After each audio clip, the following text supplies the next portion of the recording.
Баршаға сәлем достар, сіздерге қазір көргендеріңіздей осындай видеоны қалай жасау керектігі жайлы сіздермен сабақ өтетін боламыз. Ал енді біз осы жерде мына видеомызды осылай таймлайнға тастап аламыз. Сосын бізге өзімізге керекті кадрды осылайша бөліп алуымызға болады. Мен мысалы мына жерден қиып аламын. Мінекей, дәл осы жерден мен қиып аламын. Сосын мына жақтан осылайша қиып керек емес кадрларды өшіріп тастаймын және кадрды жақындатып аламын. Мінекей, бізде кадр дайын болды. Мен мына жерде осы функцияны қолданатын боламын. Қазір текст бар болады. Сосын мына ортадағы объект текстті жабады. Сосын мына артындағы объект текстті ашады деген сөз болады. Ол үшін біз бірінші орында бұл жерде ешқандай хромакей пайдаланудың қажет жоқ. Яғни мына объектіні былай кесіп алудың қажет жоқ. Бұл жерде жай ғана текстті осылайша тастап, өзімізге қажетті текстті жазып аламыз. Мен мінекей қазір жазамын, мен текст деп жазамыз. Сосын мына жерден шрифтті таңдап аламыз және мына жерде кішігірім көлеңке қойып қоямыз және оның размерін үлкейтеміз.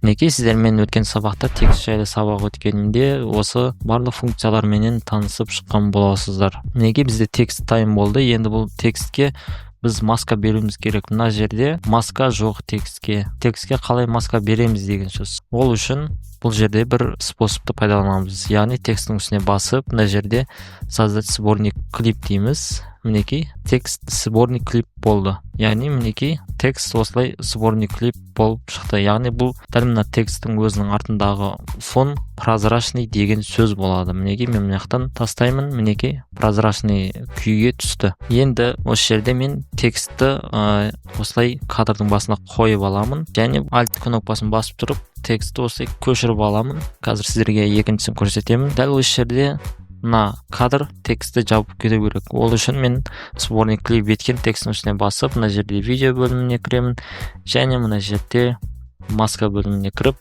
мына бірінші тұрған масканы таңдап аламын. Яғни бізге мына жерде текстті мына адам жабу керек болады. Яғни мына объект мына текстті жабу керек болады. Ол үшін осылайша мен дәл осы адамға ключевой кадр қоямын. Ол үшін мына жерде осылай белгілеп аламыз өзімізге. Сосын мына жерде анимацияны жағып, сосын осылайша адам объектіге қарап, осылай анимацияны жүргіземіз. Яғни мына жерде пероны қосып алу керек болады. Яғни мына жерде перо деген бар. Мінекей, осылайша өзіміздің объектімізге текстті осылай қойып отыратын боламыз. Яғни мына жерде адам кетті, сосын осылайша полный текст жабылды деген сөз. Яғни мінекей, сіздерге нәтиже.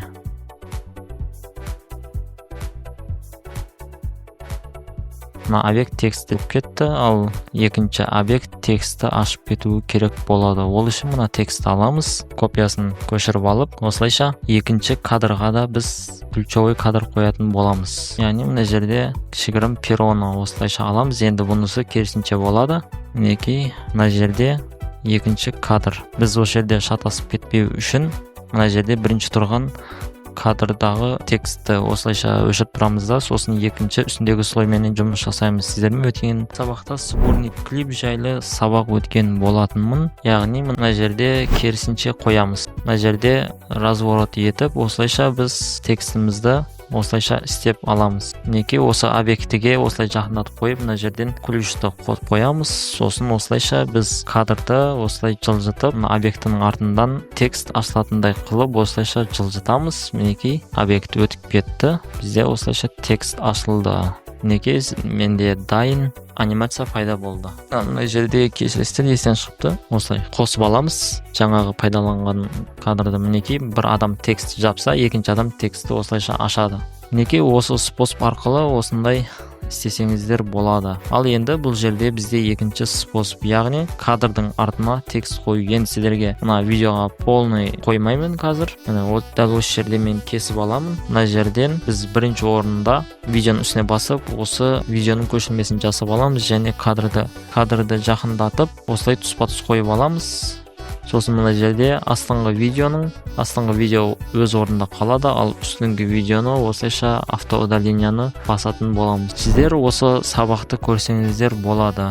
Яғни мына жерде автоудаление сіздерде қазір жүктеп алған про версия болуы мүмкін. Сол үшін сіздер про версияны пайдалана алмайсыздар. Ал бұл видео болса менің YouTube каналымда бар. Менде арасында 1-2 функциялар тегін, соны осылайша пайдаланса болады деген сөз үстіңгі видеода. Яғни үстіңгі видеоның несі автоудаление фона, яғни портрет осылай адамның фонын қырқып алды. Оны тексеру үшін астыңғы дорожканы осылай өшіріп тұрып, осылай тексеріп алуға болады. Ал енді біз осы жерде текст аламыз, яғни текст осылайша қойып, мына жерде мен жазып аламын. Сіздер қалаған сөзді жазсаңыздар болады. Мен бірақ мысал ретінде текст деп жазамын. Бұл жерде жаңа текст емес, кез келген шрифт, логотип, бұл жерде кез келген текст, логотип, осылай кез келген нәрсені дәл осы способ арқылы, дәл осы жол арқылы осылайша қойса болады. Сіздермен өткен сабақта слоймен жұмыс істеу сабақтарын өткен болатын. Яғни мына текст мына адамның артына түсу керек. Ол үшін осылайша біз текстті алып 2 слойдың ортасына қоямыз. Яғни мынау оригинал ешқандай өңделмеген слой, ал мына жерде ол көшірілген және қиып алынған. Оны біз тексеру үшін мынаяқтан көріп аламыз. Мінекей үстіңгі слой қиылған. Ал мына жерден астыңғы слойды қараймыз, ол қиылмаған. Яғни осылай 2 слойдың ортасына осылайша біз текст қоямыз. Осылайша мен кішірейтіп қоямын, более эффективно көріну үшін. Мінекей біздің текстіміз дайын болды деген сөз. Яғни мінекей мына жерден бір көріп кетесіздер. Яғни объектінің артында осылайша текст жасырынып тұр деген сөз. Текстті өздеріңіз қалғанша осылай сызып қойсаңыздар да болады. Егер қаласаңыздар мына жерге стикер қойсаңыздар да болады. Қазір сіздерге бір кішігірім стикер қойып көрсетемін. Осылайша міне 2 слойдың ортасына осылай қойып шығамыз. Яғни мінекей стикерді осылай размерін кішірейтіп осылай қойсақ болады. Яғни бұл жерге картинка қойса да болады деген сөз. Яғни мен мына жерден бір картинка қазір жүктеп аламын. Мен мына жерде осылай картинканы алдым. Мінекей менде картинка дайын. Бұл картинкаға былай нәрсе істесек болады. Яғни мына картинканың жан жағы барлық жері 4 бұрыш болу үшін осылайша қойып маска қоямыз картинкаға.